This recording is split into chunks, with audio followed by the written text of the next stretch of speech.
Oke, selamat pagi dan selamat datang kembali di mata kuliah Mikroprosesor dan IoT. Hari ini kita online dulu karena saya kurang enak badan.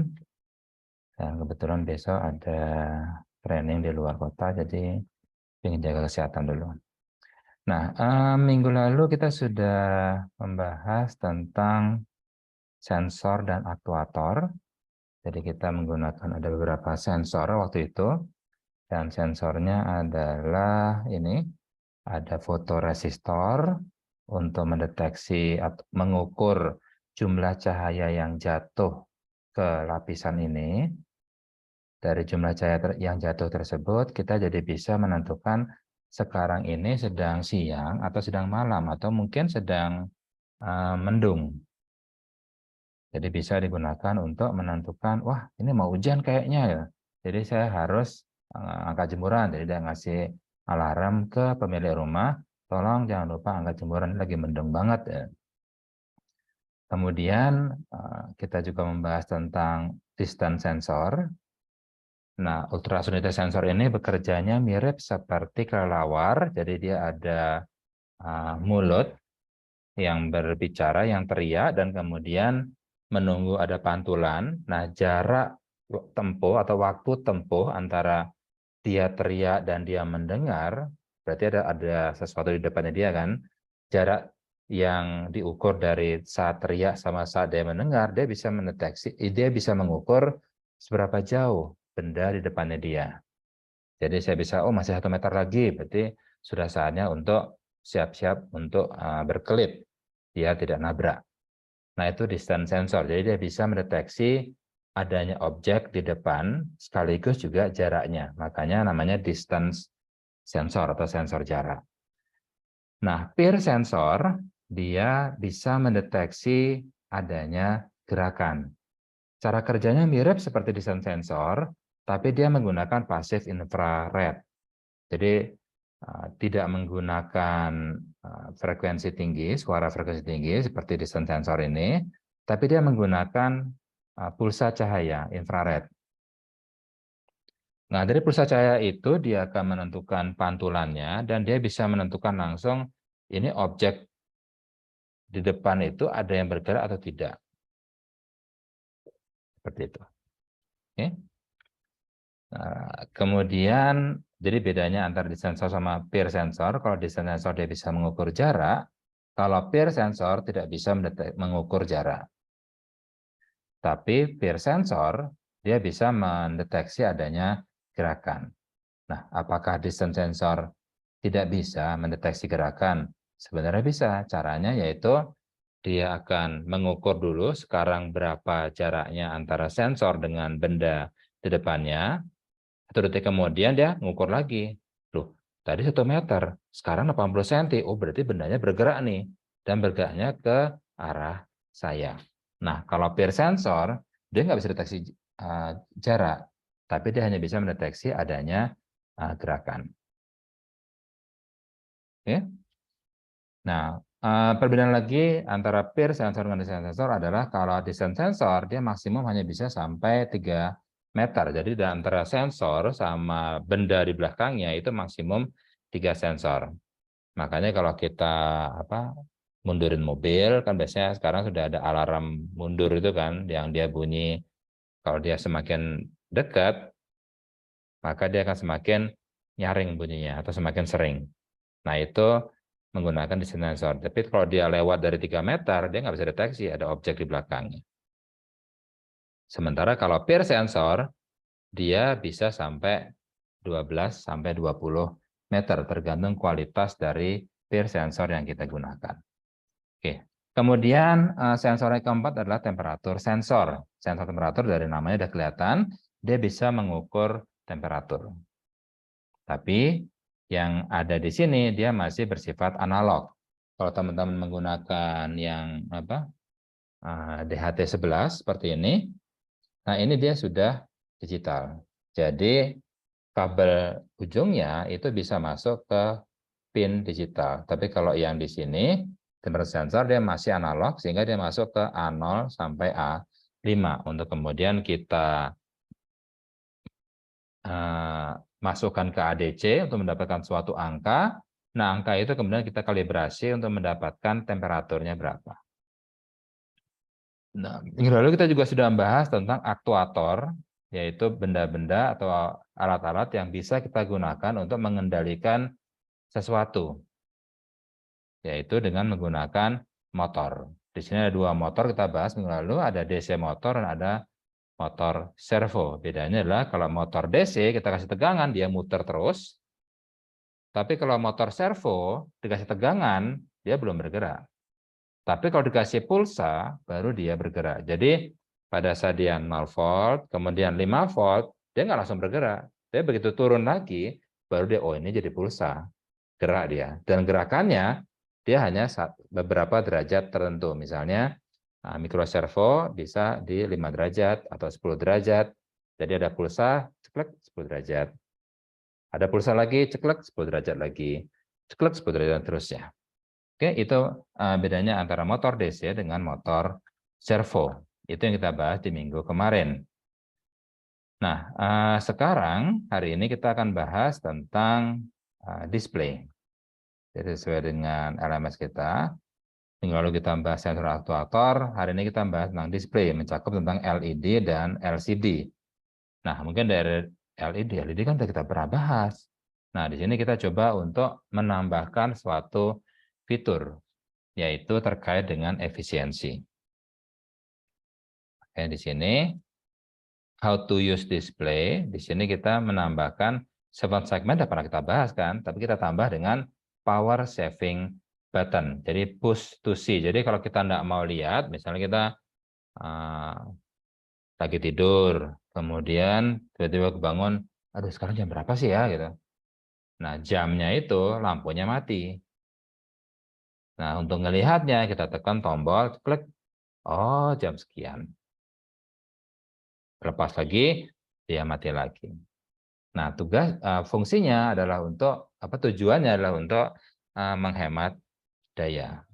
Soalnya kalau dia nyala terus, ya dia akan cepat habis, apalagi kalau dia menggunakan baterai. Nah, dari 3 komponen IT, 3 komponen IoT, yaitu input, processing, misal development board, misal Arduino Uno, dan outputnya, itu yang paling banyak membutuhkan power, itu bukan development board-nya, tapi justru biasanya adalah output-nya. Makanya, kalau output-nya adalah lampu, misalnya 7 segmen, itu harus kita perhatikan konsumsi dayanya. Jangan sampai kalau lagi nggak dipakai, ya ngapain dinyalain gitu. Nah, terus kalau development board-nya, bisa nggak kita hemat dayanya? Nah, sayangnya kalau development board, dia bisa, tapi sangat sulit sekali untuk mengatur konsumsi daya di development board. Kenapa? Jadi kayak misalnya teman-teman, waktu kita diskusi tentang mikroprosesor, kan di dalam development board ada microcontroller. Di dalam microcontroller ada mikroprosesor. Nah, mikroprosesor itu nggak bisa diem kan, dia kan kerja terus. Dia akan fetching instruksi, decode instruksi, execute instruksi. Setelah itu jemput lagi, decode, execute, jemput lagi, decode, tes, dan seterusnya. Tidak pernah berhenti. Nah, karena nggak pernah berhenti itu, maka ya gimana, kita nggak bisa suruh dia diem jadinya. Gitu. Jadi nggak seperti lampu yang nyalakan kalau dibutuhkan. Nah, kalau ada development board, ya kalau nggak dipakai matiin. Tapi kalau dimatiin, seluruh proses mati jadinya kan. Jadi kita nggak bisa menghemat power di development board. Bisa sih, tapi sulit sekali. Yaitu bukan dengan menghemat power di mikrokontrolernya, tapi dengan menghemat power di komponen-komponen sekitar mikrokontrolernya. Cuma itu sulit, karena dia sudah jadi satu di sini soalnya. Kecuali kalau kita bangun sendiri development board-nya, baru bisa kita buat sekarang mode power saving mode. Bisa aja kita bikin seperti itu. Sekarang shutdown mode, atau hibernate mode, atau sleep mode, dan seterusnya. Bisa, cuma di sini nggak ada. Nah, karena di sini nggak ada, makanya kalau kita ingin menghemat power, ya alternatifnya adalah di input atau di output. Karena itu yang bisa kita kendalikan, kita bisa kontrol. Nah, di output, contohnya lampu, bisa kita atur. Contohnya seperti ini. Kalau mau dilihat, baru ditekan tombolnya. Oke, kita coba membuat sistemnya. Kita masuk ke Tinkercad. Teman-teman sambil ini ya. Kalau misalnya ambil sarapan, silakan.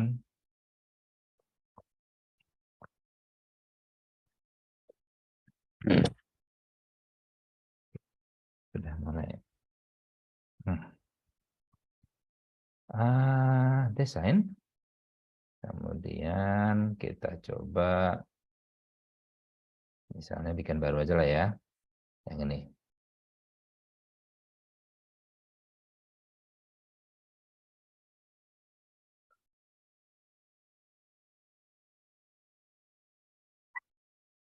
Ini kita bikin aja, kalau kita nggak pakai. Kita akan menggunakan 7 segment. Nggak ada di sini 7 segment.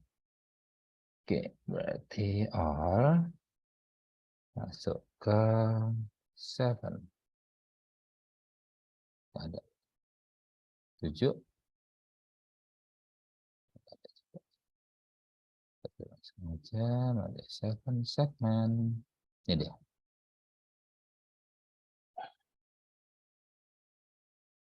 Oke, di sini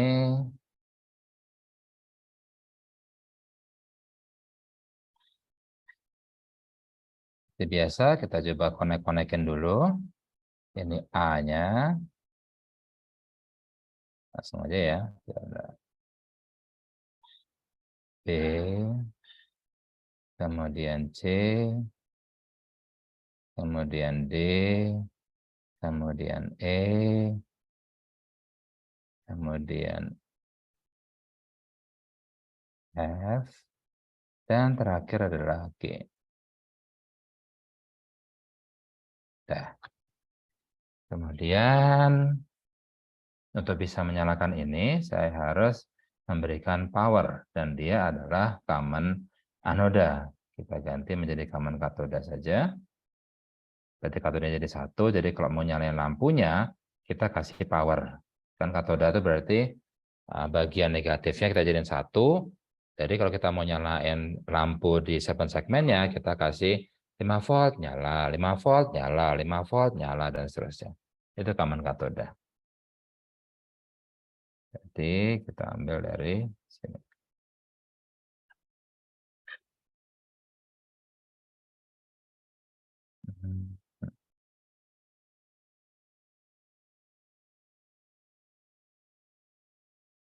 Powernya mana tuh dia? 5 volt.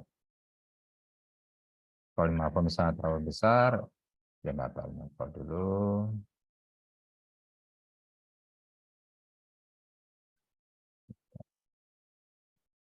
Volt.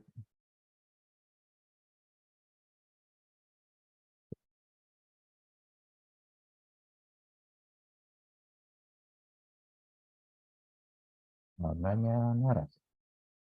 Dan aman. Masuk ke brown.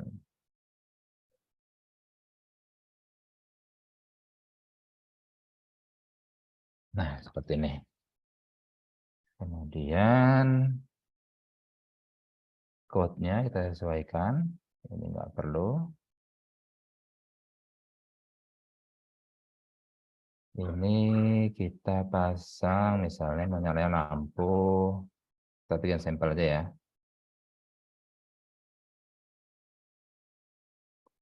Digital right. 0, misalnya kita menyalain.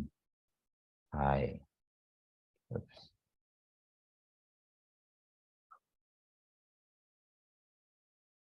Kemudian 1 mau kita nyalain. Jadi A nyala, B nyala, ini A, ini B, kemudian yang C juga nyala, tapi sisanya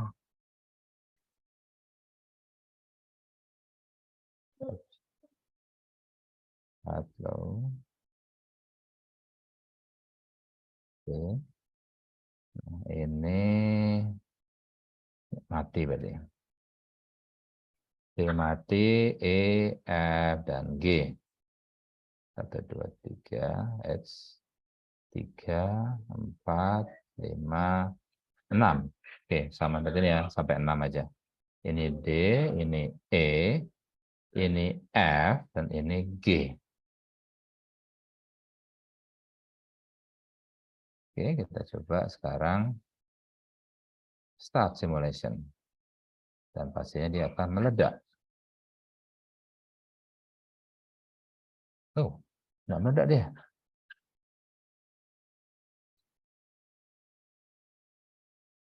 Nah, di sini kita bisa lihat A, B, dan C dia nyala.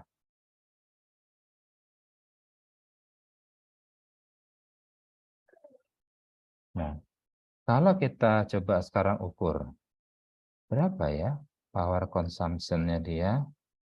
Kita coba ukur dengan menggunakan ini multimeter. Jadi sebelum masuk ke sistem, kita coba ukur.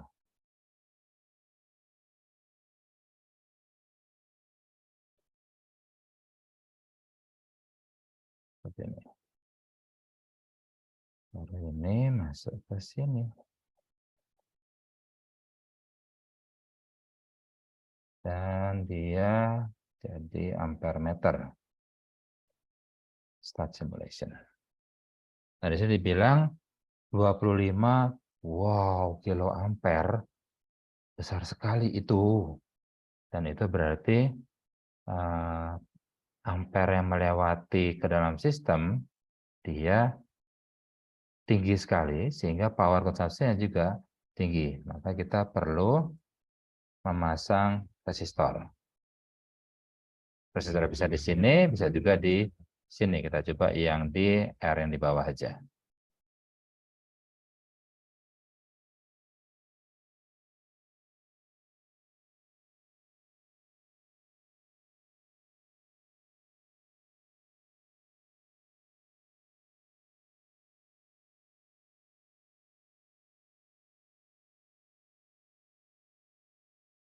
Nah, sekarang 5 mA, tapi nggak nyala dia. Berarti nggak kuat 5 mA.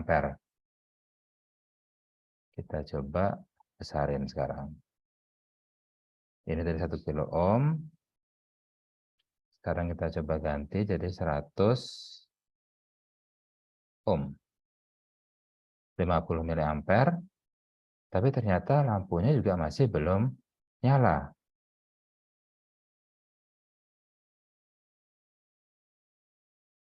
Kita coba 10 ohm. 500 mA. Lampu juga masih belum nyala. Bisa 1 ohm, 5 ampere. Hai, kenapa masih belum menyala? Oke, kita coba lihat lagi.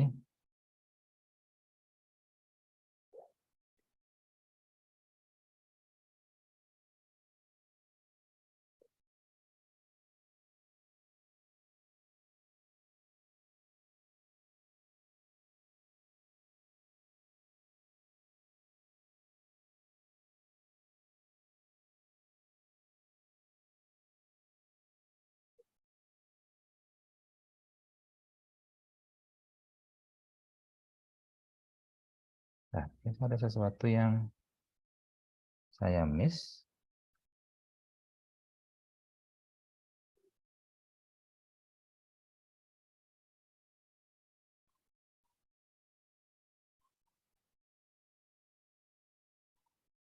Tuh, teman 4 pedal udah nyala ya. A, B, C juga nyala. Teman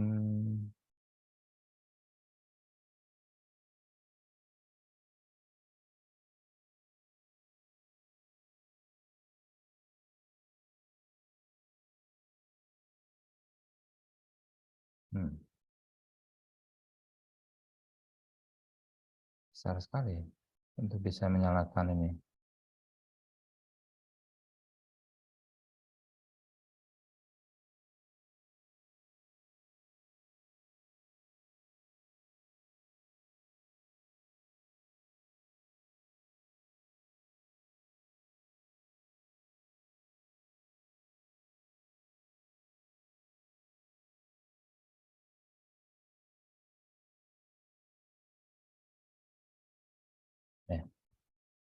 Mati dong dia. Oh, oke. Saya yang salah. Kan cukup dengan ini. Jadi nggak perlu power dia. Yep, itu dia. Sekarang kita coba lihat berapa sih sebenarnya arus yang mengalir lewat dia. Mana tadi?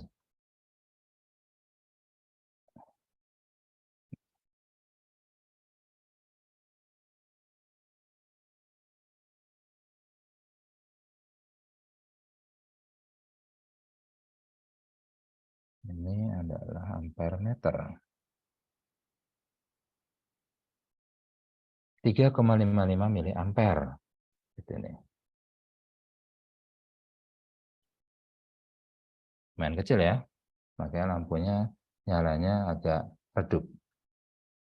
Nah, cuma tujuan kita hari ini itu adalah gimana caranya agar lampu ini nyala kalau kita tekan sebuah tombol push to see. Karena tulisannya push to see. Nah, berarti kalau dia ditekan, maka dia akan nyala. Berarti kita akan menggunakan di sini push button, yaitu yang ini. Nah, gimana caranya sekarang kita menggunakan push button? Kalau kita perhatikan cara kerja dari 7 segment, yang ngasih power 5 volt itu berasal dari D0 sampai D6 berdasarkan program yang kita buat di sini. Jadi program inilah yang memberikan power ke 7 segment lewat digital pin. Misalnya digital write 0 high, berarti sini ngasih 5 volt. Ngasih 5 volt berarti dia akan menyalakan 7 segmennya di sini.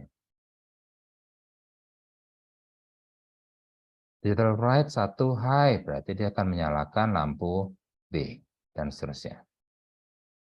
Cuma memang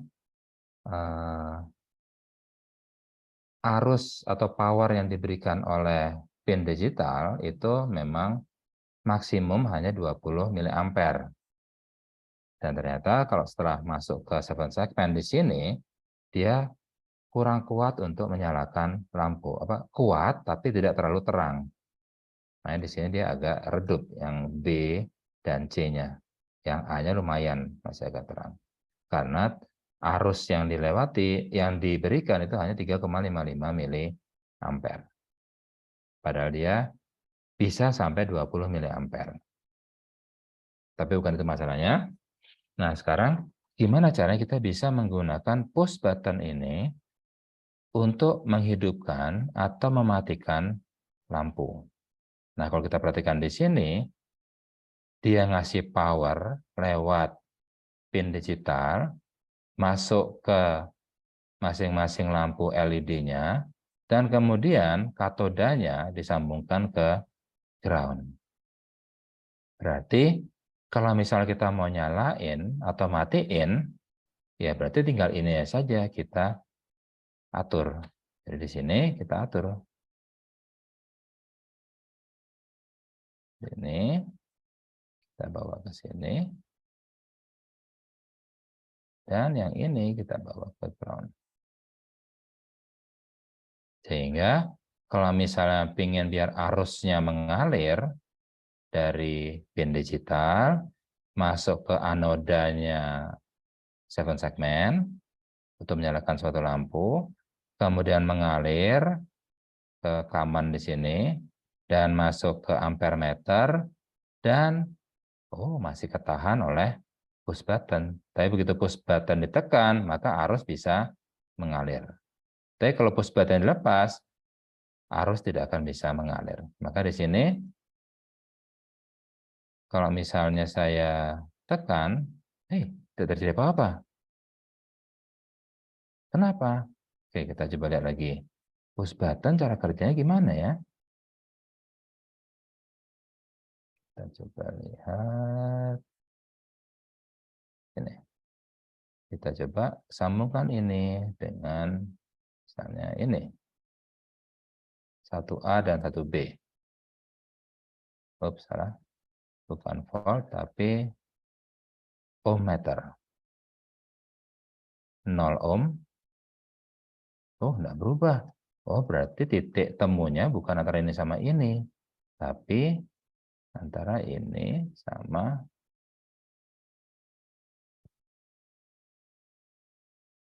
ini. Coba kita lihat. Benar nggak ya? Oh iya, putus. Tak terhingga ohmnya tekan 0 ohm. Oke, berarti push button di sini bekerja antara ini dan ini. 1A dan 1B. Oke. 1A dan 2A. 1A dan 2A. Oke, berarti di sini bukan ke sini nyambungnya, tapi ini ke sini, ini ke sini. Dah, start simulation. Lampu mati, tidak ada arus yang mengalir, tapi begitu saya tekan, arus bisa mengalir.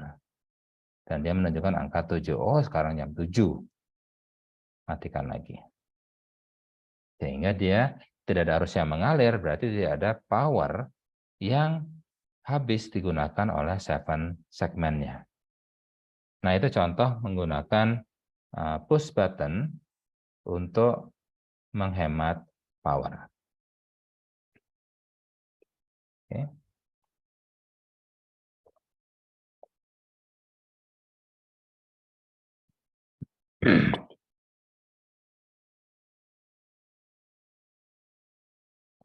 Bisa enggak misalnya bukan push button, tapi kita program saja gitu. Jadi kita program agar kalau misalnya jam sekian, dia akan nyala. Jadi maksudnya kalau setiap jam 7 baru dia nyala. Nah, itu berarti kita bisa program. Nah, programnya berarti tidak lagi menggunakan push button, tapi di sini kita akan memasukkan ini bukan lagi ke ground, tapi ke salah satu pin. Jadi sekarang untuk bisa menyalakan lampunya, pin 13 saya kasih low. Berarti di sini dibikin di program aja berarti.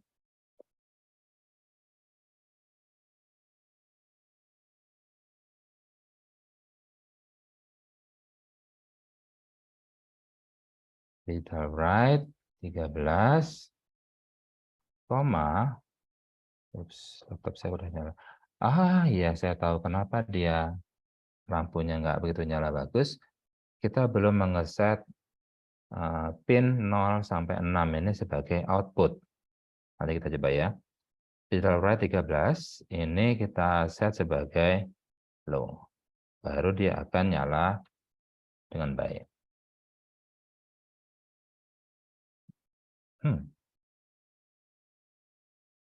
Apa yang terjadi? Sudah saya kasih low, tapi nggak nyala. Ini dia tidak menyala, tidak berwarna kuning. Oh, 13. Kita coba pindah saja. Jangan-jangan 13 nggak boleh dipakai. Coba 12. Oh, masih nggak bisa. Berarti meskipun 12 kita set low, dia tetap tidak bisa menyala. Kita coba sekarang di setup, kita bikin pin mode 0, output.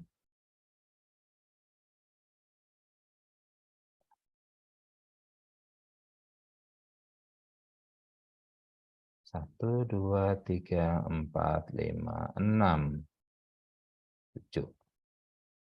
0, 1, 2, 3, 4, 5, 6, dan 12. Ini. Oke, kita coba saja. Nah, sekarang lampunya bisa menyala dengan terang.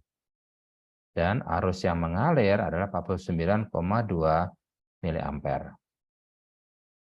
Oke. Dan kalau kita mau matiin, ubah sedikit programnya, ini jadi high. Start simulation. Seperti ini. Jadi begitu 12 saya set high, mati dia. Jadi ini bisa kita gunakan untuk ya mungkin bisa memberikan alarm. Jadi misalnya apa? Kalau temperatur sudah tinggi, ini ingin saya berikan semacam alarm dengan lampunya menyala. Lampu di 7 segmen ini. Nah, ini bisa dengan menggunakan program seperti ini.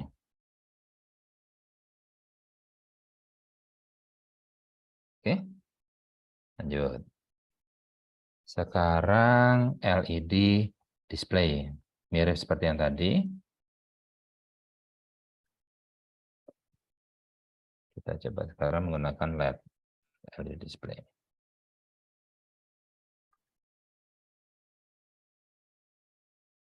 Resistor dan lampu.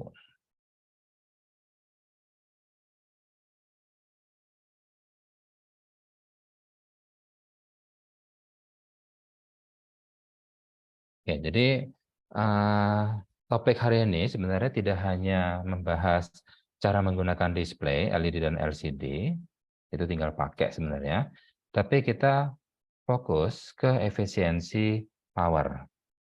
Karena itu yang topik yang sangat penting di dunia IoT. Karena kebanyakan IoT itu power supply-nya masih menggunakan baterai. Dan baterai ya pasti habis kan? Makanya harus kita hemat penggunaan powernya.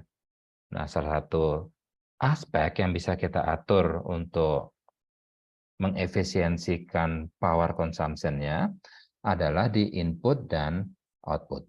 Nah, output, misalnya display, ini bisa kita atur dengan push to C atau dengan menggunakan R. Seperti ini. Kita coba saja. Jadi ini belum selesai. Ini misalnya masuk ke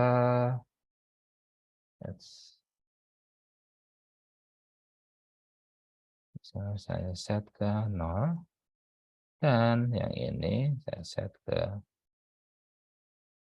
sini. Biar nanti masuk ke ground. Oke. Nah, sekarang kita coba ubah dikit programnya. Kita hanya menggunakan pin mode 0. Di sana nggak ada. Sebagai output. Dan ini juga nggak ada.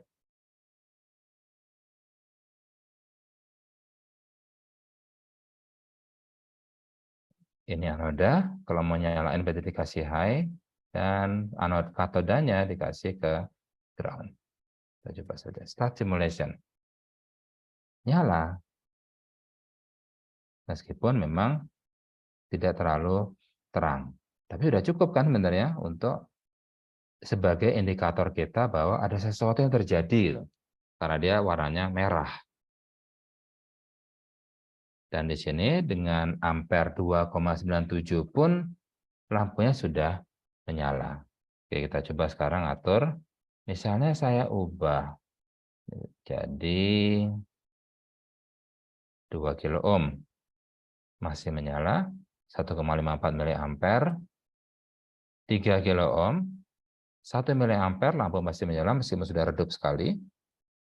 4 kilo ohm masih menyala. Dan 5 kilo ohm juga masih menyala meskipun sudah sangat redup. Nah, kalau misalnya dengan tingkat redup seperti ini sudah bisa kita amati, sudah bisa memberikan informasi ke kita, ya berarti cukup.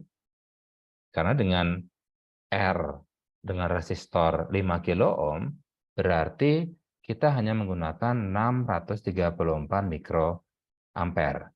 Yang berarti kalau kita misalnya hitung, daya yang kita gunakan adalah P sama dengan V kali I kan. I-nya, kali ini masih saintifik, P power sama dengan voltage dikali ampere. Voltage-nya adalah 5 volt dikali ampere 634 mikroampere.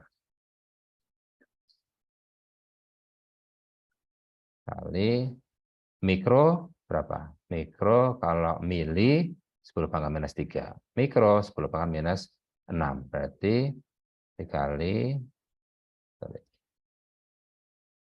dibagi aja, dibagi 1 juta mikro soalnya.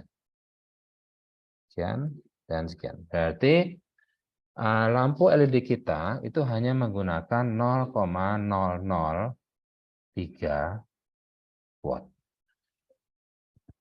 Nah, kalau misalnya ini sistem ini menggunakan misalnya display ini menggunakan apa?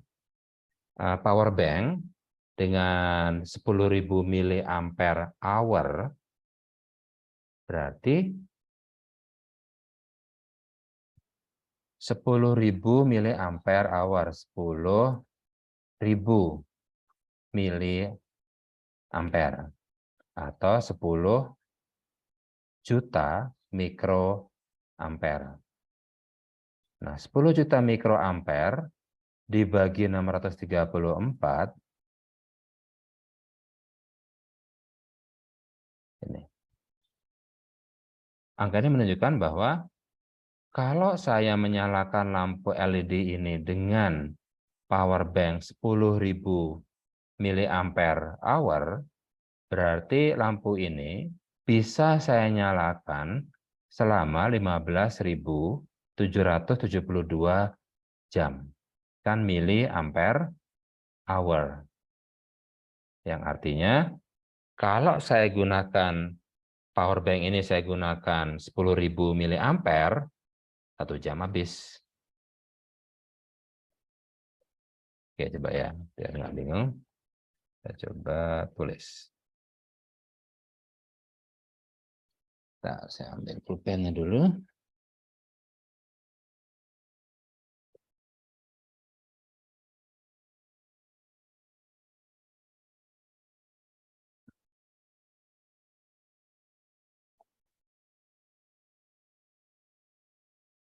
Jadi misalnya tadi lampu tadi itu saya nyalakan dengan menggunakan power bank sebesar 10.000 miliampere hour mAh.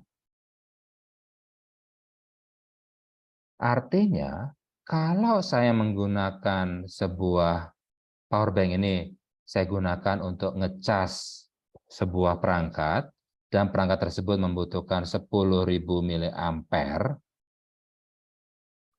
maka power bank ini habis dalam 1 jam. Jadi maksudnya 10.000 miliampere habis 1 jam. Tapi kalau saya menggunakan 634 mikroampere, berapa di sini? Yang pasti nggak berbanding lurus kan, berbanding terbalik malah.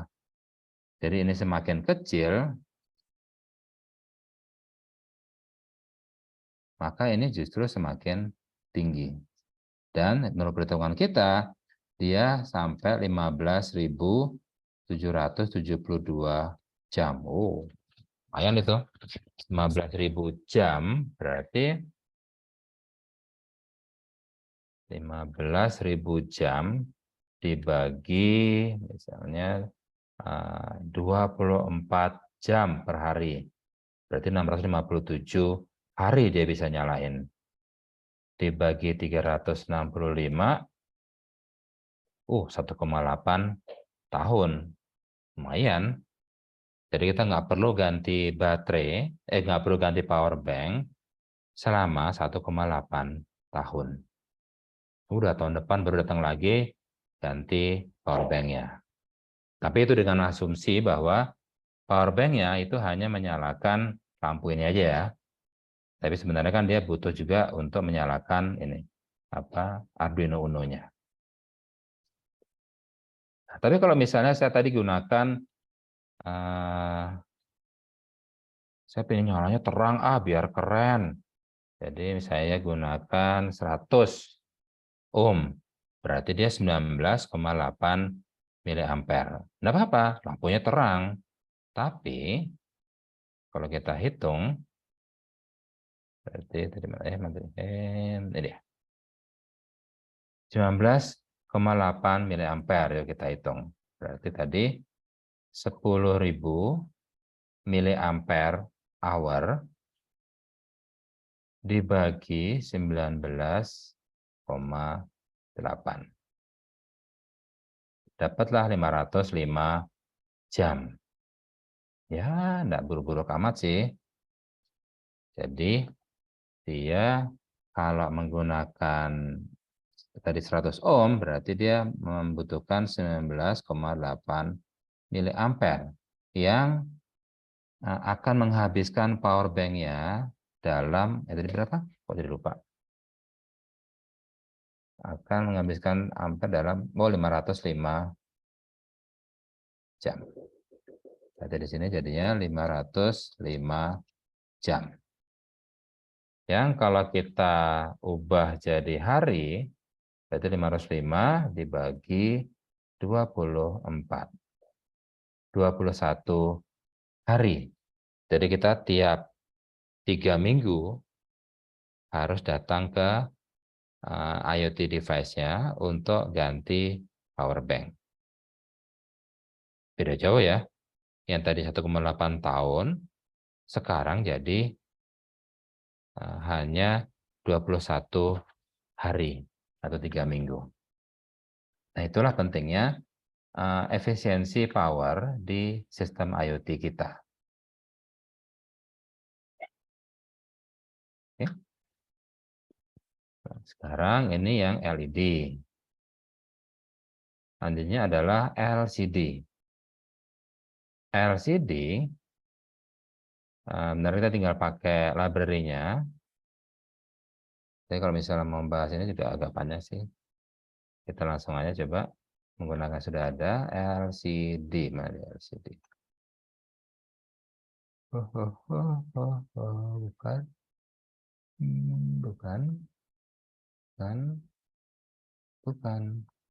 Bukan. Oke, next.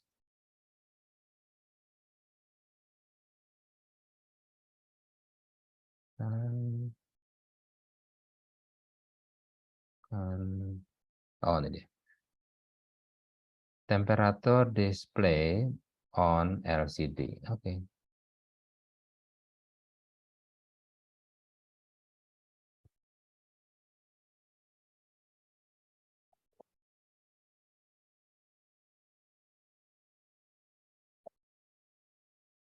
Oke.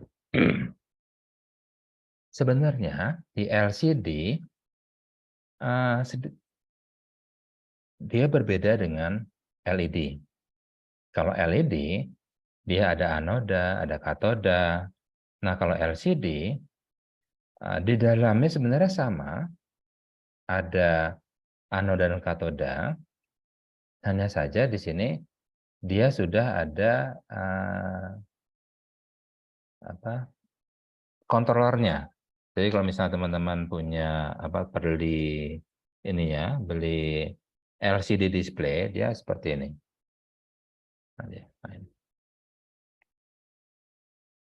Jadi ada konektor, ada banyak.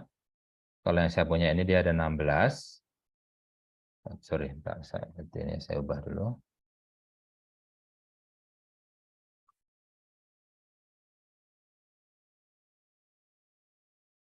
Masih blur soalnya. Nah, udah. Nah, seperti ini. Jadi saya punya LCD display dengan 16 konektor di sini.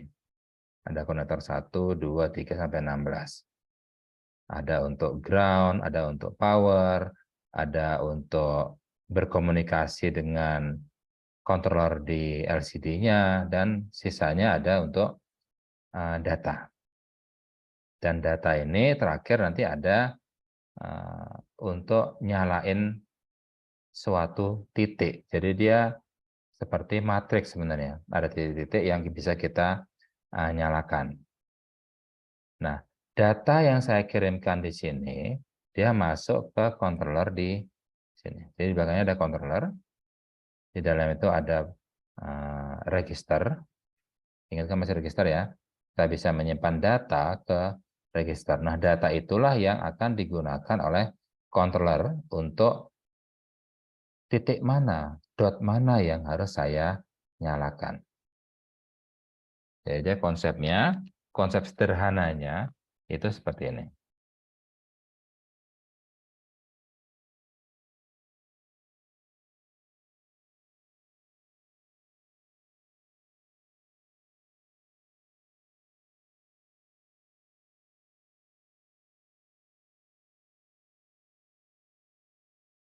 Di sini ada sebuah register,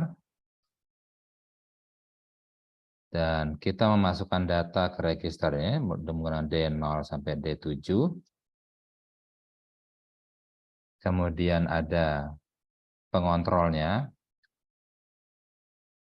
Dia akan membaca isi register, dan isi register di situ digunakan untuk menyalakan dot mana yang harus saya nyalakan. Karena di sini ada banyak sekali dot.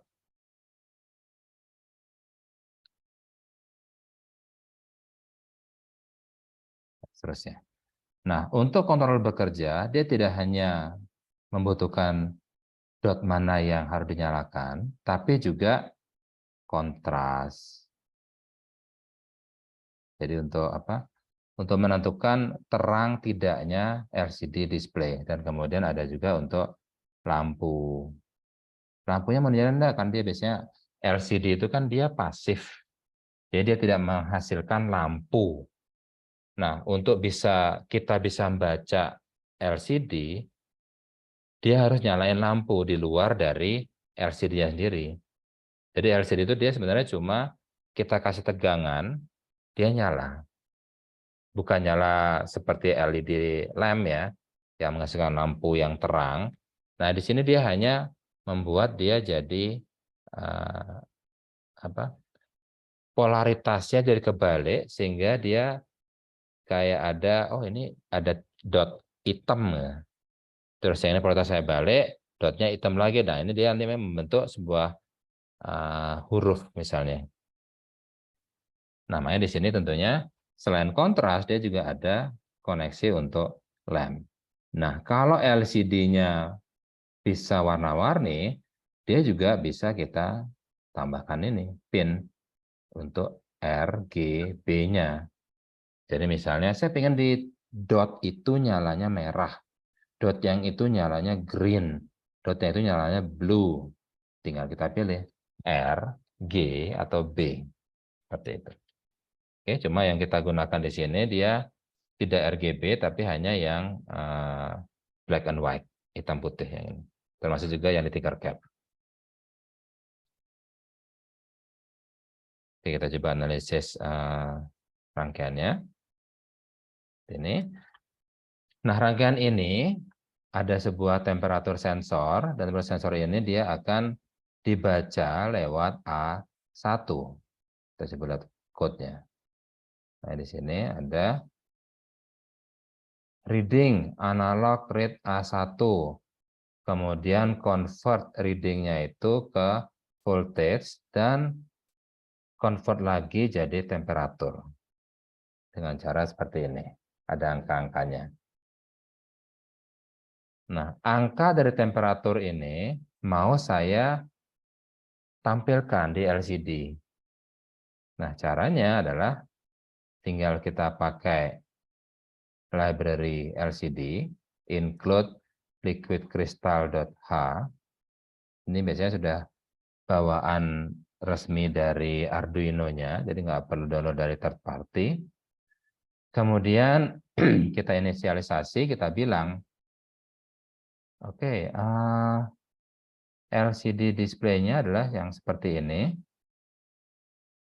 Jadi ada ground, ada power FVCC, kemudian juga ada V0 untuk kontras, RS buat kita ngirim data, jadi kita mau nulis ke register apa, register data atau register instruksi. Kemudian RW, read write, ini maksudnya buat membantu yang tadi RS, kita mau baca instruksi atau menulis instruksi. Kita mau nulis data atau baca data. Nah, kemudian enable. Nah, enable ini digunakan untuk mau nyalain atau matiin LCD display. Dan kemudian data bus-nya. Dari data 0 sampai data 7. Dan kemudian ada LED untuk nyalain lampunya dan juga LED untuk ngasih tegangan negatifnya. Oke. Kita coba saja. Dan di sini, oh ya, kita sudah bilang, kita tinggal pakai library-nya LCD, liquidcrystal.h, dan kita tinggal bilang, liquid crystal LCD, RS8, EN9, jadi RS-nya itu ke pin 8, mana RS? RS, ini dia RS, ke pin 8, kita coba sedikit, ini.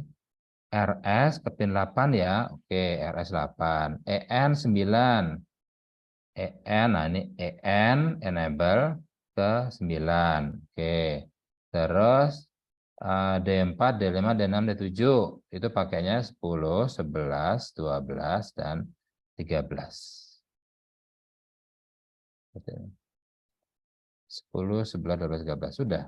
Jadi kita hanya perlu RS dan EN enable. Nah, kemudian LCD begin. Ini kita inisialisasi, jadi masuk ke setup, karena cukup dipanggil sekali. Kita bilang, oh LCD-nya pakai yang 16 kali 2 karakter ya, berarti nanti di sini ada 16 karakter kali 2 baris. Jadi 16 kali 2. Jadi total 32 karakter bisa kita tulis di LCD display ini. Kemudian tolong print suhu saat ini. Oke. Nah, kemudian pada saat kita inisialisasi, kursornya, tahu kursor kan ya, kursor itu dia titik yang menentukan di mana nanti saya akan mulai menulis. Ya, kayak misalnya di ini, CMD misalnya.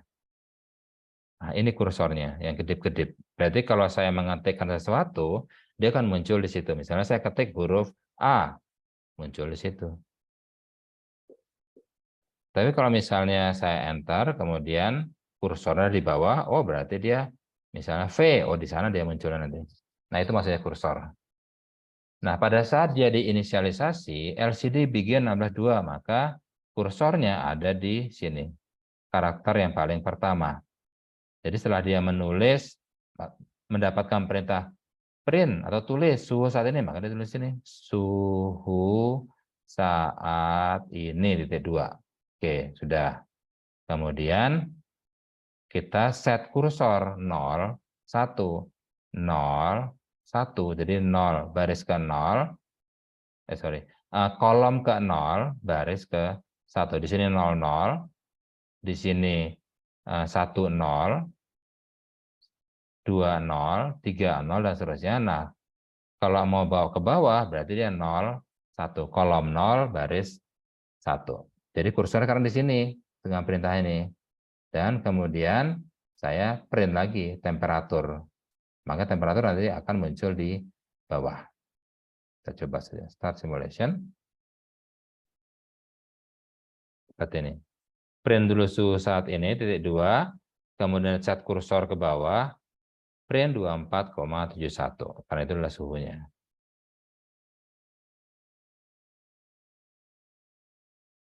Kemudian misalnya saya ubah temperaturnya 25. Saya ubah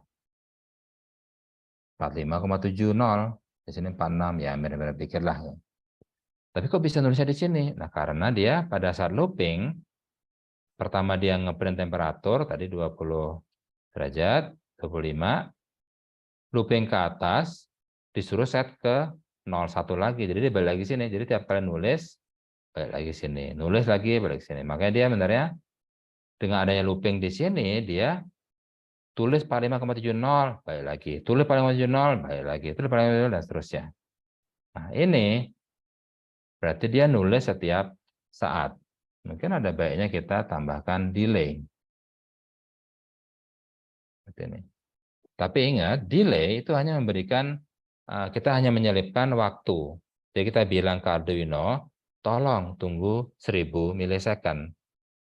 Tapi pada saat Arduino-nya menerima perintah, oh saya disuruh nunggu 1000 milisecond, saya tidak nganggur. Saya ngitung, tuh, 4, 6, 7, sampai 1000 milisecond. Jadi tetap dia kerja, makanya kita nggak bisa mengefisiensikan power di Arduino Uno. Jadi kalau Arduino bilang ini butuh 80 miliampere, oke, ya kita harus nurut jadinya. Nggak bisa kita efisiensi, nggak bisa kita kurangi penggunaan daya di Arduino Uno. Oke, kita tambah nilai 1000, meskipun ini tidak mengurangi power consumption, tapi hanya memberikan delay waktu untuk dia membaca lagi atau menulis lagi. Seperti ini, 24,71. 19,82. 15, minus 15,82 ini bang. Ada negatif ya, minus 16. Oke. Nah, seperti itu cara menggunakan LCD display sederhana. Jadi pertama kita tinggal deklarasi library-nya bahwa ini menggunakan LCD display. Oke.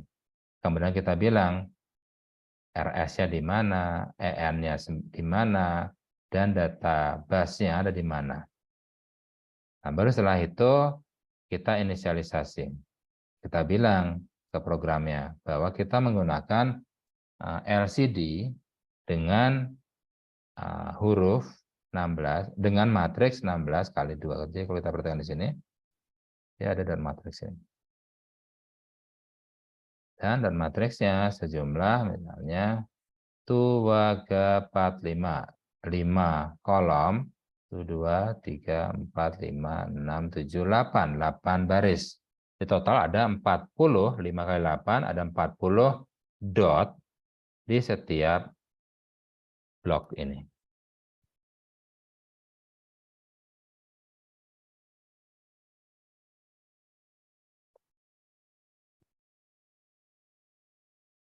Oke, ini fungsinya dari LCD begin. Kita bilang ke Arduino bahwa kita menggunakan LCD display 16 kali 2 karakter ya. Oke, sekarang tolong print suhu saat ini. Nah, setelah itu kursornya dibawa ke bawah dan print temperatur. Nah, apakah kita bisa misalnya tulis sajalah temperaturnya di sini? Nah, cukup benar ya. Tapi dia jadi hanya bisa 2 angka saja. Tapi misalnya kalau mau seperti itu, ya bisa saja. Tinggal kita tulis misalnya seperti ini.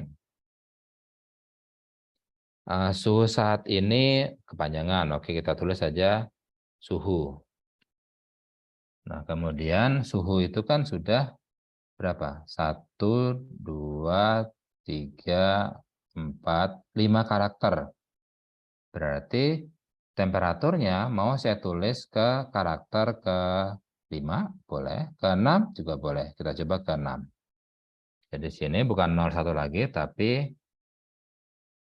6 dan 1. Jadi kolom ke-6, tapi baris ke-0. Jadi masih di atas kita mainnya.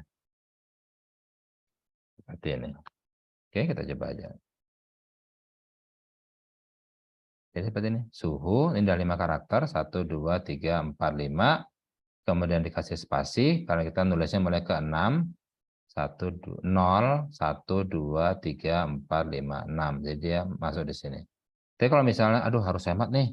Nggak usah pakai spasi ah. Oke, berarti di sini bukan lagi 60, tapi 50. Seperti ini. Suhu 24,1. Kalau misalnya, aduh masih panjang nih ya. Ya udah kita pakai T saja, misalnya temperatur maksudnya. Berarti di sini sudah bisa masuk ke 2. Oke. Temperatur 24,71 derajat Celcius. Seperti itu. Kalau misalnya mau apa? Tulis derajat Celciusnya gitu. Ya, kalau nulis derajatnya saya lupa kodenya, tapi paling kita tulis C saja. Di 24,71 C. Jadi kita tinggal nulis lagi. LCD print C misalnya. Saya lupa. C. Kita coba aja ya. Bisa enggak? Ini 24,71 C. Biar orang tahu, oh ini Celcius.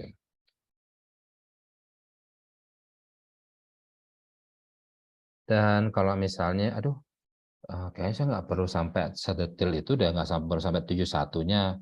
Saya cuma perlu angka depannya 24 saja, gitu. Bisa saja. Tinggal angka temperatur di sini, ini kita potong. Jadi kita, maksudnya kita apa?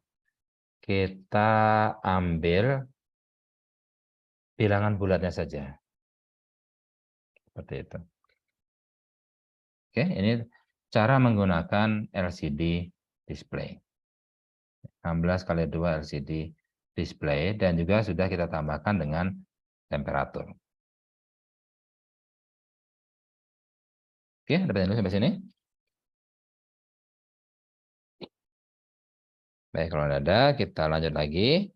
Sekarang masuk ke bagaimana caranya menggunakan piezo. Jadi kita sekarang fokusnya ke perangkat output, mencakup display dan speaker.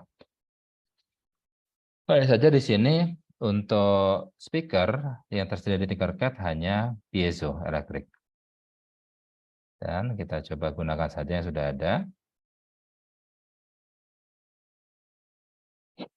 Kita coba cari, ini dia piezo.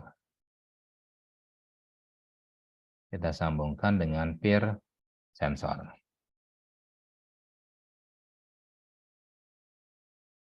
Ini kita demokan minggu lalu ya. Kita coba lagi. Jadi untuk menyalakan piezo ini kita cuma tinggal menuliskan digital write 7 high. Udah. Jadi cuma menuliskan kasih high voltage, dia akan langsung nyala.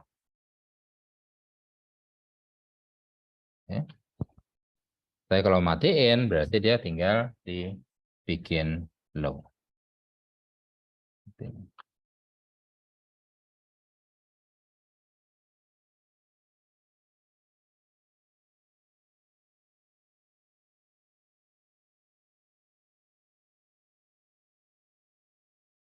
Oke, kita coba aja start simulation. Di sini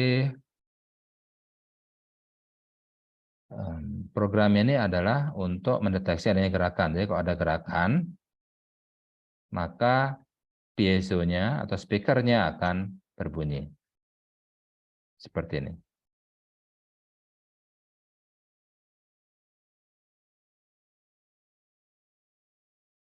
Oke, itu fungsi dari piezo. Dan piezo sebenarnya bisa juga kita gunakan untuk ya apa? Bikin lagu.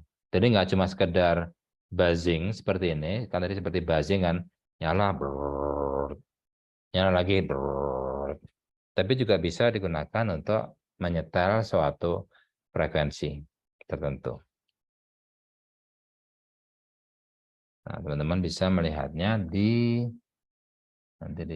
ada di arduino.cc, ada contoh program untuk membuat dia nyala, bisa bernyanyi.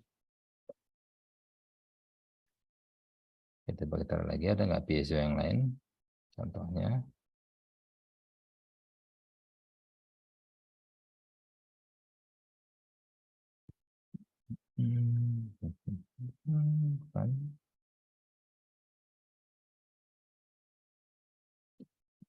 Ini ada satu, kita coba dulu aja. Mana lagi ada piezo?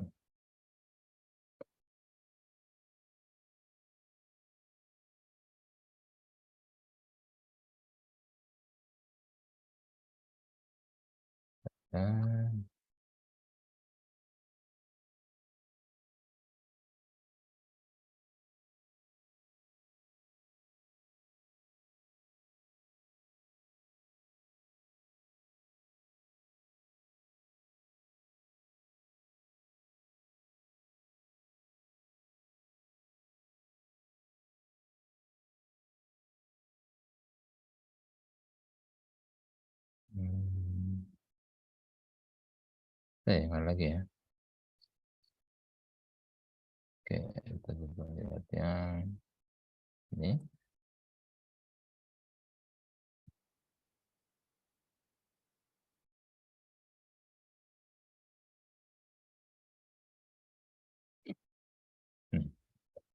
Jadi kalau tadi kita hanya menuliskan digital write 7, yaitu ke piezonya, high, nyala. Tapi kita juga bisa bikin seperti ini. Tapi dengan menggunakan fungsi khusus yang namanya tone. Fungsi ini bawaan dari Arduino juga, jadi nggak usah khawatir. Sudah tersedia di Arduino-nya. Tinggal gunakan tone, pin nomor 7, ini, dan frekuensi apa yang mau dinyalakan. Jadi kita bisa membuat sebuah lagu dengan menggunakan piezoelectric ini. Kita coba aja, start simulation. Seperti ini. Kita geser lebih rendah suaranya. Nggak tahu teman-teman kedengeran nggak ya? Lebih rendah lagi. Lebih rendah lagi sesuai dengan tegangannya. Lebih rendah lagi. Oke, agak pusing jadi. Nah, ini fungsi dari piezo. Jadi kita bisa tinggal menggunakan digital write 7 high, nyala dia. Brrr. Tapi kita bisa juga menggunakan fungsi tone dari Arduino untuk menyetel sebuah frekuensi. Dan frekuensi ini bisa berubah misalnya dengan menggunakan ADC seperti ini. Analog read A2. A2 berasal dari tegangan di potensiometer. Nah, tegangan ini bisa kita ubah dengan mengubah-ubah, mutar-mutar potensiometernya. Potensiometer saya putar-putar, tegangannya berubah. Tegangan yang berubah itu mengubah tone yang akan dinyalakan atau dibunyikan oleh piezoelektriknya.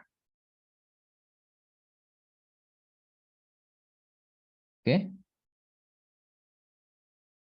Nah, sekarang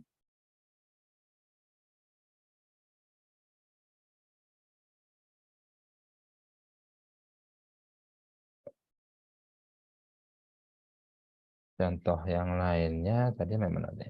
Oke, aja. Ini sudah. How to use piezo-nya juga sudah. Kemudian how to use keypad. Masih ada waktu sekitar 10 menit lagi. Sampai jam 11 saja ya. Soalnya setengah 12 saya ada kelas lagi. Dan saya perlu istirahat sebentar buat makan siang. Oke, kita coba tinggal this.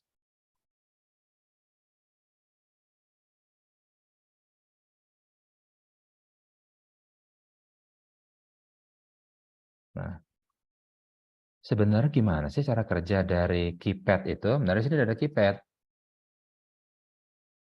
Ini, keypad 4x4. Ya. Tapi kita akan coba untuk mensimulasikannya dengan menggunakan push button. Jadi kita menggunakan push button, beberapa push button. Ini misalnya.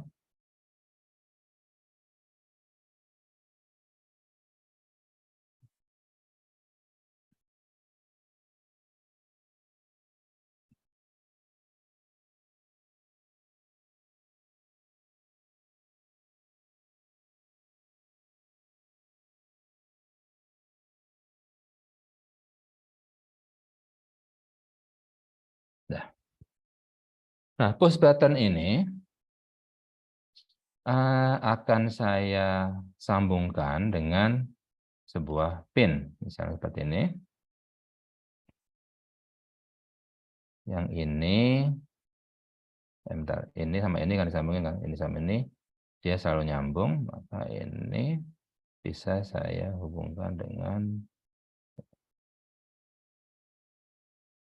oke.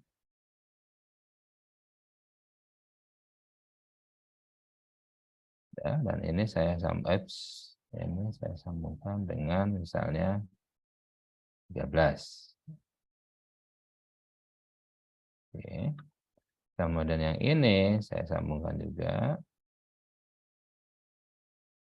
Ini saya sambungkan juga.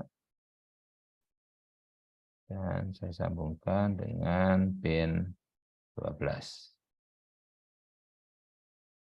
Oke, satu lagi.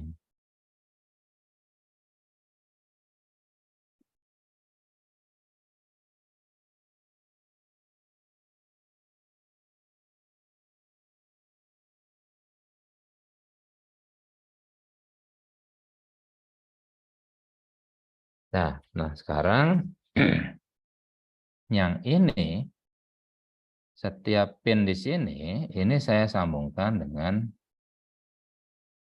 ke kolomnya sekarang. Caranya, bentar. Saya ubah warna dulu, misalnya yang biru.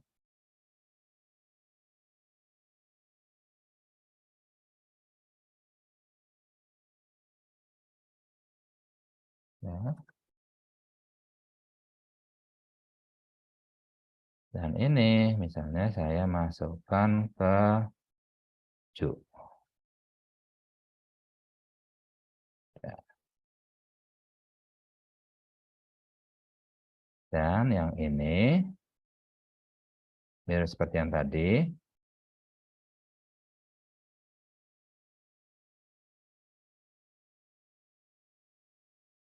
Oh, itu masih belum ya.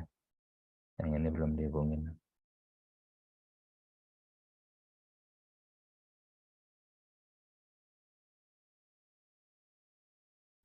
Saya hapus dulu.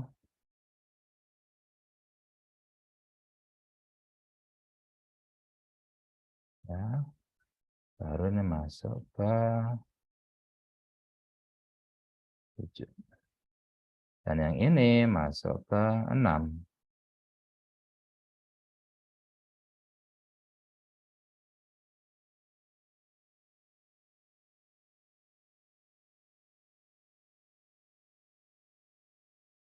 Ke 5, maaf. Dah. Nah, cara kerja dari keypad sebenarnya mirip seperti ini. Saya akan memberikan sebuah tegangan di 13 tegangan high. Kita kasih 13 ini. Nah, kemudian saya salah. Yang birunya salah.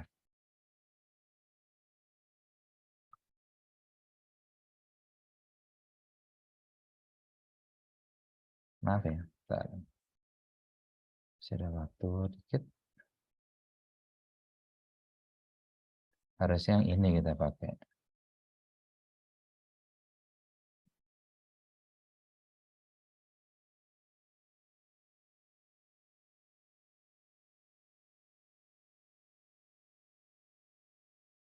Tujuh.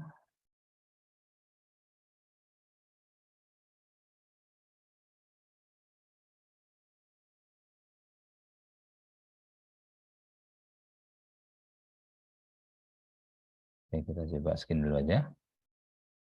Nah, kita punya 3 pin, 11, 12, 13, untuk menentukan row mana yang akan saya nyalakan. Dari saya kasih nama. Ini row 1.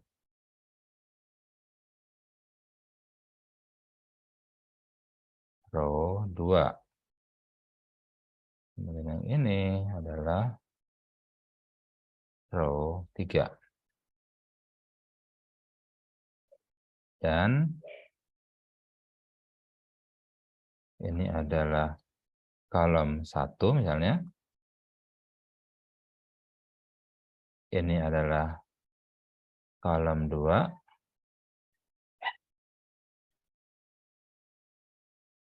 Dan ini adalah kolom 3.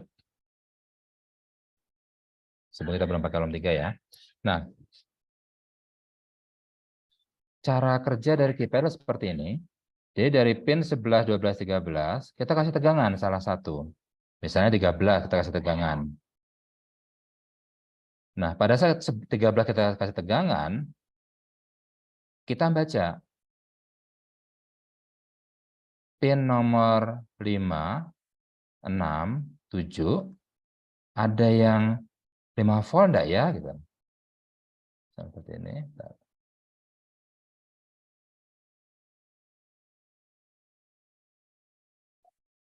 Seperti ini. Nah, pada saat saya ngasih tegangan di salah satu row. Jadi saya kasih 11, 12, 13. Salah satu saya kasih tegangan 5 volt. 13, 5 volt. Saya kasih tegangan. Kemudian saya baca di 567. 567 ada yang 5 volt enggak ya? Kalau ada yang 5 volt, oh berarti button tersebut ditekan. Misalnya seperti ini. 13 saya kasih 5 volt. 12 0, 11 0. Kemudian saya baca 567. Mana yang 5 volt? Misalnya, oh nomor 7 5 volt. Oh berarti push button ini lagi ditekan. Tapi kalau yang 5 volt adalah yang pin 6, oh berarti ini yang ditekan. Kemudian beberapa milisekund berikutnya ganti, bukan pin 13 tapi pin 12 sekarang. Pin 12 saya kasih 5 volt. Kemudian saya baca 567, mana yang 5 volt? Oh, pin nomor 6, 5 volt. Oh, berarti ini ditekan.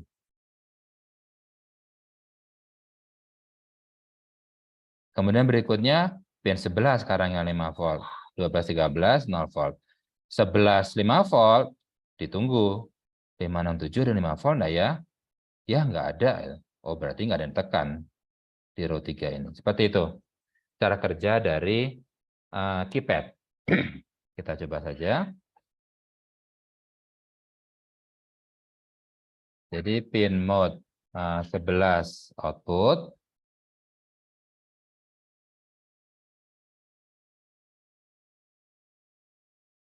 pin mode 12 output,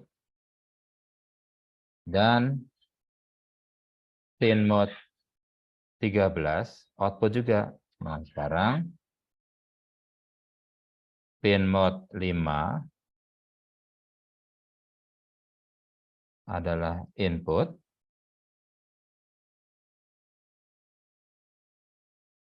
6 juga input, dan 7 juga input. Jadi, saya ngasih tegangan ke 11, 12, 13, kemudian baca di 567. Contohnya seperti ini.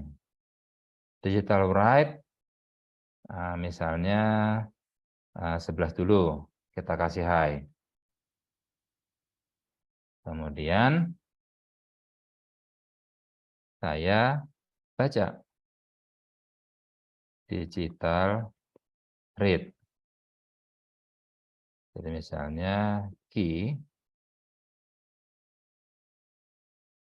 misalnya di sini adalah integer key, digital read 5, atau Anda langsung aja. If digital read 5 high, seperti ini, maka key sama dengan misalnya angka 0. Jadi misalnya di sini angka 0, 1, 2, 3, 4, atau enggak, biar sesuai dengan keypad ya. Ini 1, 2, 3, 4, 5, 6, 7, 8, 9. Ini 1. Kemudian else if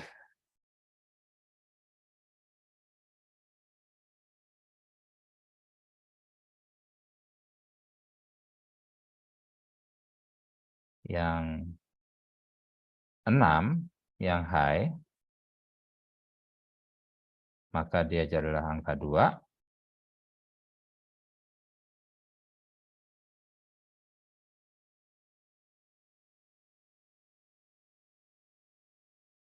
Tapi kalau 7, maka key-nya adalah 3 yang di-press. Seperti ini.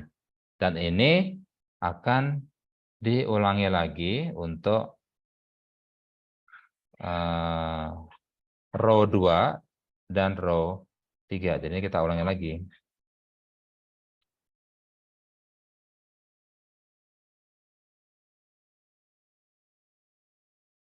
Seperti ini.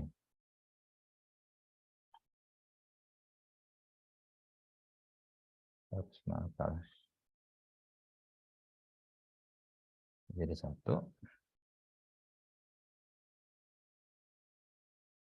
Jadi ini sekarang kalau tadi 11 kita kasih high, sekarang 12.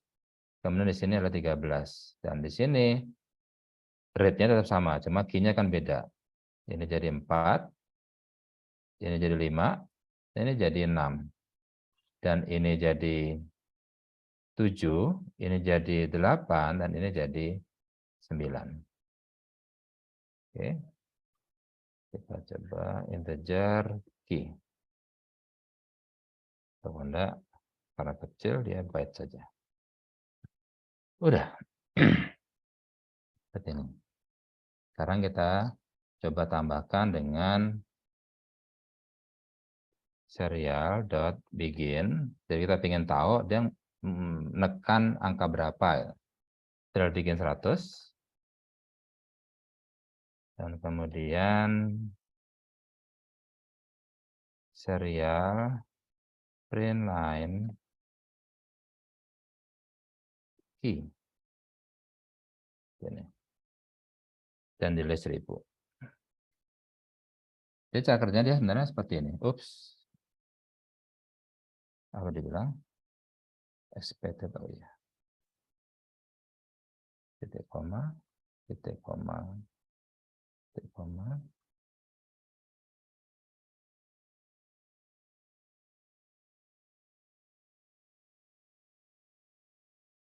Statement soalnya.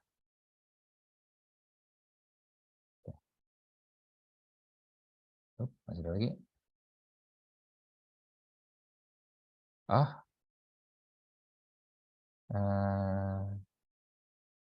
kok lupa ya? If, terus saya ketukar sama Python. If, else if. Betul nggak ya? Coba.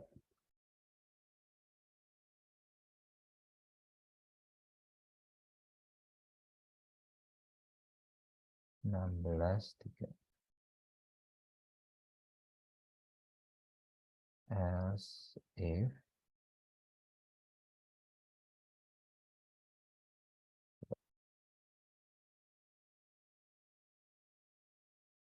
Kan,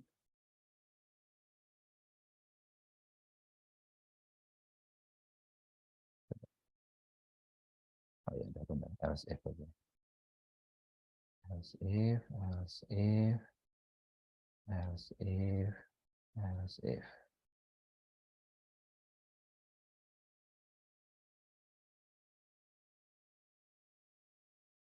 Di belakang angka 7 yang ini. Ditekan. Oh ya, terakhir sama dia.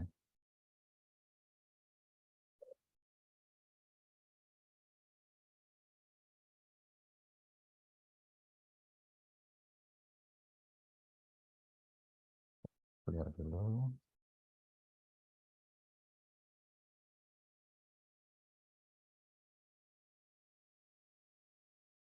Masih 7.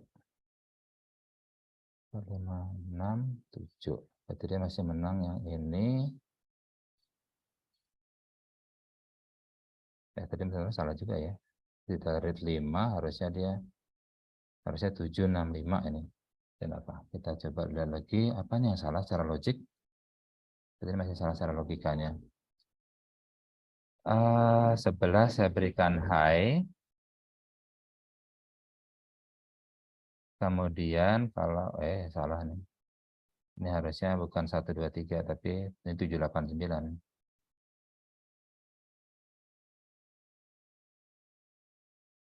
Kita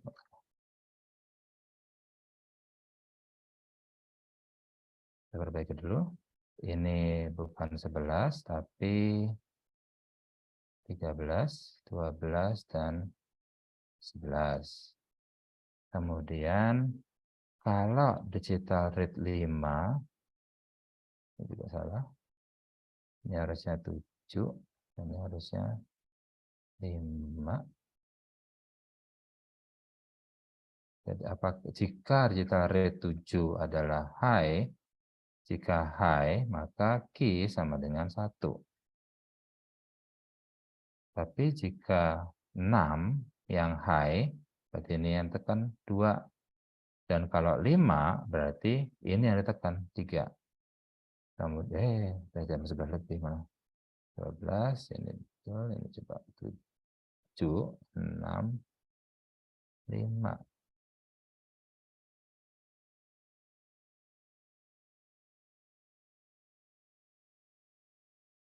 7, 6, 5. Coba kita cek dulu. Arduino CC. Kita pakai ini aja. Sini ada semua kan if, yang if tadi.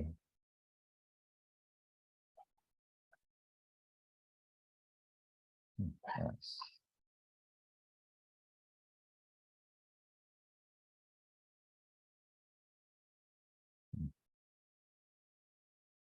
If, else if, dan else.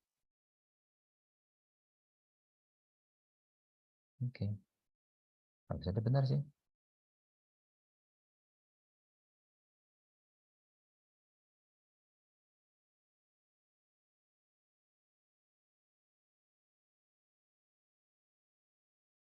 Tapi yang menang yang ini 7. Digital rate 7.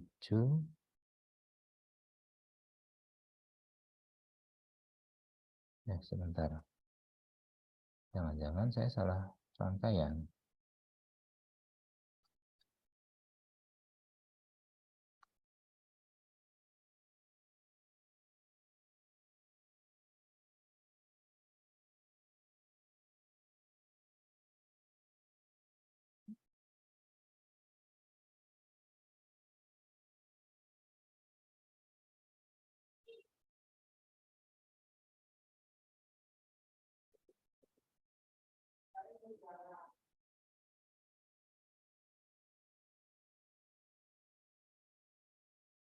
putus, nyambung, putus, harusnya udah benar. Karena ini berarti kalau saya tekan, maka yang dapat 5 volt itu adalah di sini. 5 volt,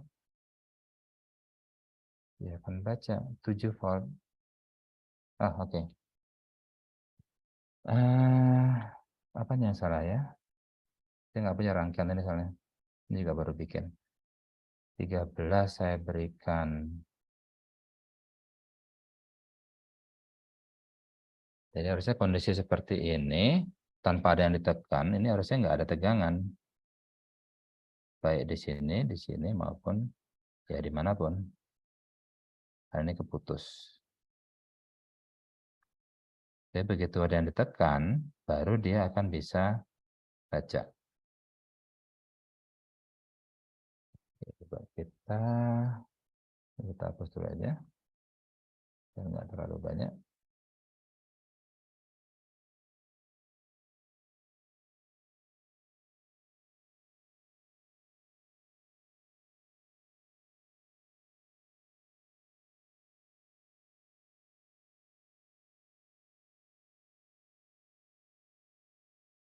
Nol.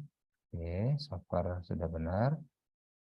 Kalau ini saya tekan, maka dia jadi 1. Udah ada benar. Saya lepas.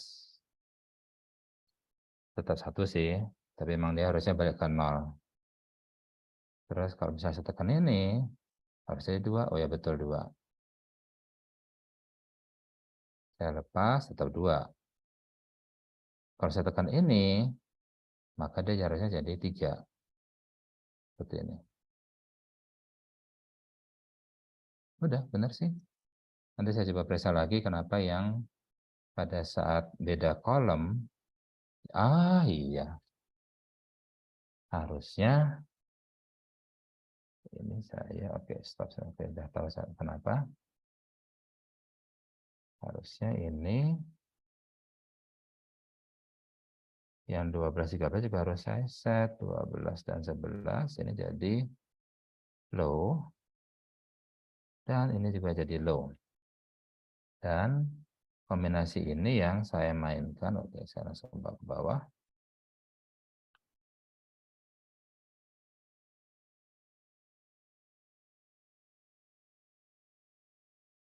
Nah. Oke, berarti dari awalnya adalah 13 yang high. Sekarang 12 yang high. Dan di bawahnya lagi berarti 11 yang high. Jadi gantian. Nah, tadi kok 7. Tadi jadi high semua. Oke, sekarang 1, 2, 3. Udah benar. Ini adalah 4, 5, 6. Dan ini adalah 7, 8, 9. Kita coba. 0, oke benar. Belum ada yang di press. Kita coba yang ini. Berarti ini harusnya 1, 2, 3, 4, 5. Yep, sudah benar sekarang 5. Cuma begitu dilepas, tetap sih dari 5. Harusnya menjadi 0 lagi. Kalau ini 9. Yep, sudah benar. Sekarang tinggal gimana caranya biar kalau sudah selesai 1 putaran, key-nya jadi 0 lagi. Berarti di sini kita set key sama dengan 0 lagi. Maksudnya tidak ada yang ditekan. Start simulation. 0, 8, 5, 0 dulu. Lepas jadi 0, 3, dan seterusnya. Oke, ini bisa nanti ditambahkan di mana dia tidak perlu pakai delay 1000, tapi dia hanya menampilkan kalau ada yang ditekan. Seperti itu. Nah, inilah cara kerja dari keypad. Jadi sebenarnya ada banyak tombol yang kalau ditekan, dia akan tahu matriks mana, dot mana dari matriks itu yang ditekan. Seperti ini. Oke, kayaknya itu aja dari saya. Ada pertanyaan dulu sampai sini? Baik, kalau nggak ada, terima kasih atas kehadirannya. Nanti rekamannya akan saya upload dan linknya akan saya berikan di kelas. Terima kasih semuanya. Selamat siang. Siang Pak, makasih Pak. Siang Pak, terima Terima kasih kasih semuanya. Pak.